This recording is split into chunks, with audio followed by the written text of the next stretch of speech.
নমস্কার, বড়দের প্রণাম, ছোটদের ভালোবাসা জেনে আজকে নতুন একটা ব্লগ শেয়ার করছি। তোমাদের সবাইকে স্বাগত সুজাতার সংসারে। আশা করি তোমরা অনেক অনেক ভালো আছো, আমিও ভালো আছি তোমাদের আশীর্বাদে।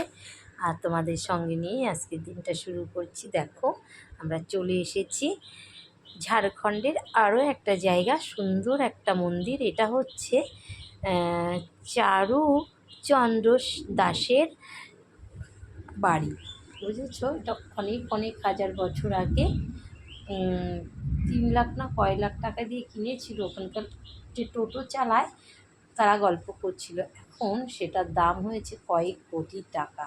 সেই রকমই গল্প করছিল। কালার কমিউনিকেশনটা কী সুন্দর, দেখো কালারটা আনকমন কালার, কিন্তু বাড়িটা এত সুন্দর এত সুন্দর। ভেতরে রয়েছে শুধু রাধা গোবিন্দ। হ্যাঁ, তো অনেক দিন আগে এটা ঝাড়খণ্ডের এই এলাকাটাতে উনি এই বাড়িটা করেছিল। তো এখন সবাই দর্শনার্থীরা আসে, তো পর্যটকরা সবাই আসে দেখতে। আমরাও গেছি। সেই দিন না এত ঠান্ডা ওয়েদার ছিল, সবাই হালকা চাদরও গায়ে দিয়েছিল। অকথ্যা মধুসূদন, আমরা যেহেতু নিয়ে যাইনি, আমাদের তো ভীষণ শীতে কষ্ট পেয়েছি। পাশে আমবাগান আছে, কিন্তু এখানে ছবি তুলতে দেয়, অন্য কোথাও ছবি তুলতে দেয় না, জানো তো। চলো তোমরা দেখতে থাকো, ভালো লাগবে আশা করি। আর এটা হচ্ছে, আমরা এর সঙ্গে তোমাদের সাথে শেয়ার করব দেওগড়ের মন্দির। দেওগড়ে যে গেছি, ওটাতে তো আরও ছবি তোলা বারণ। হাজার হাজার লোকের মধ্যে আমরা বসে রয়েছি ওখানে প্রার্থনা করে তারপরে আমরা চলে এসেছি ঠাকুরকে দর্শন করে, আর কি অনুকূল চন্দ্রকে। কিন্তু লাখ লাখ লোক খাওয়া দাওয়া করে, সেই ব্যবস্থাও ছিল। যেহেতু আমরা সরাসরি এখানে উঠিনি, সেই জন্য খাওয়া দাওয়া করিনি। দেখো মন্দিরটা এত সুন্দর, পরিবেশটা সবাই যারা যারা দেখছিল সবাই বলছিল খুব সুন্দর। দেখো, এটা একটা শিব মন্দির। তো আমরা ভেতরে আর উঠিনি, এত হেঁটেছি এত দেখেছি ক্লান্ত হয়ে পড়েছি। ভেতরটা যাইনি, বাইরের থেকেই দেখেছি। চলো আরও একটা জিনিস দেখাবো, অনেক বড় শিবলিঙ্গ। শিবলিঙ্গ না, শিব ঠাকুর। তো দেখো, এই দেখো, এটা যদিও অটো থেকে দেখা যাচ্ছিল, এটা যে পরে দেখতে আসবো বুঝতে পারিনি, জানো তো। তাই তোমাদের সাথে শেয়ার করছি। এত সুন্দর এত সুন্দর, কি বলবো। তারপরে তো এখনও বিহারের যা যা দেখার আছে, বিহার রাজ্য, সেগুলো শেয়ার করব।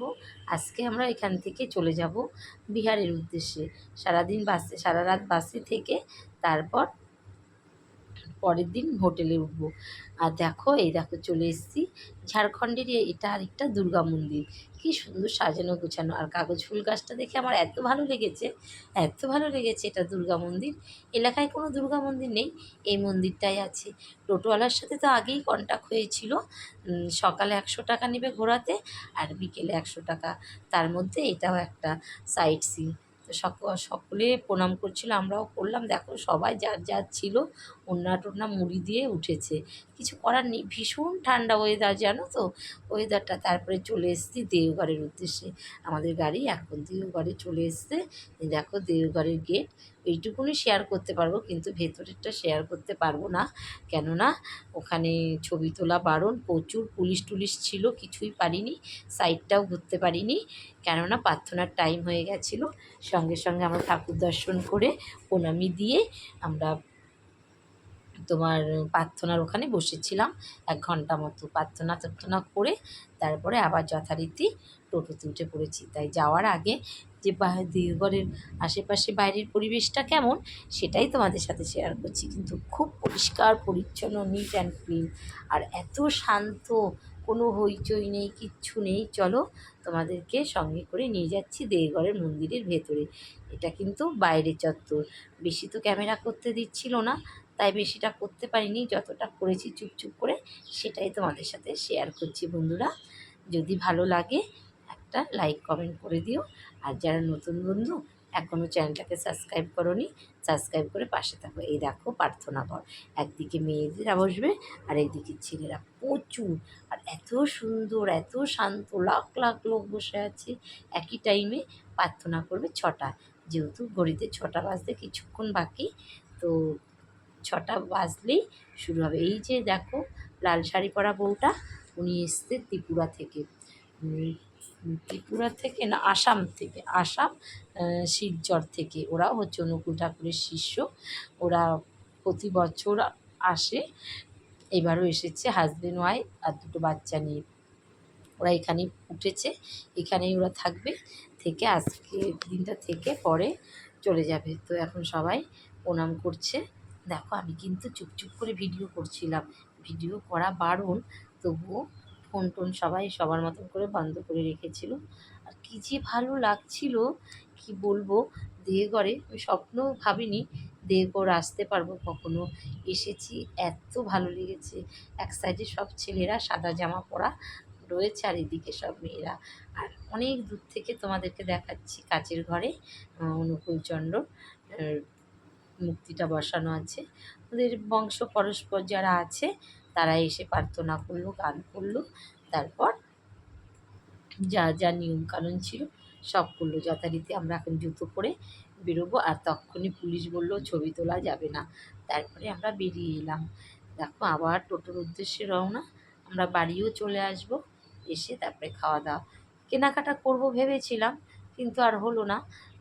তো যাদের সাথে এসছিলাম তারা অনেক তাড়া দিচ্ছিল, আরও এক জায়গায় দেখার আছে নাকি এটাই শেষ। তো আজকে আমাদের ঝাড়খণ্ড ট্যুর শেষ দিন। তো কেমন হলো পুরো ভিডিওটা তোমরা কিন্তু লাইক কমেন্ট করো। আর যারা নতুন বন্ধু চ্যানেলটাকে এখনও সাবস্ক্রাইব করোনি, সাবস্ক্রাইব করে দিও। প্রচুর লোক, আমরা যেহেতু হোটেলে উঠিনি এই দিকটায়, আমরা অনেক দূরের হোটেলে ছিলাম, তো আমরা গাড়ি করে ঘুরতে এসেছি। এর আগের ভিডিওতে বৈদ্যনাথ ধাম শেয়ার করলাম, আর এখন দেওঘরে। দেখো এখানে যে কেনাকাটা করার জায়গা আমাদের ওখানেও আছে, এখান থেকে কিছু কিনে নিই সত্যি কথা। তো চলো সঙ্গে থাকো, দেখতে থাকো, আশা করি তোমাদের ভালো লাগবে। আর দেখো আশেপাশের পরিবেশটা কেমন সবাই দেখেছ, এটা হচ্ছে দেওঘরের আশেপাশের পরিবেশ। এখন আমরা গাড়িতে উঠে পড়েছি, তারপরে দেখো আরেক জায়গায় যাচ্ছি। এটা কোথায় যাচ্ছি দেখি, নাকি আমরা হোটেলের উদ্দেশ্যে চলে এসেছি। তো আমি আর মেয়েকে তো এতক্ষণ ঢেকে রেখেছিলাম, ও বললো মা আমার গরম লাগছে, তাই ওকে খুলে দিলাম।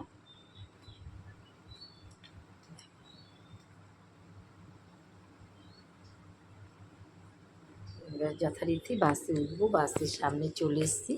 আজকেই আমরা হোটেল ছেড়ে দেব। তো কেমন হলো পুরো ভিডিওটা কমেন্ট করে জানিও।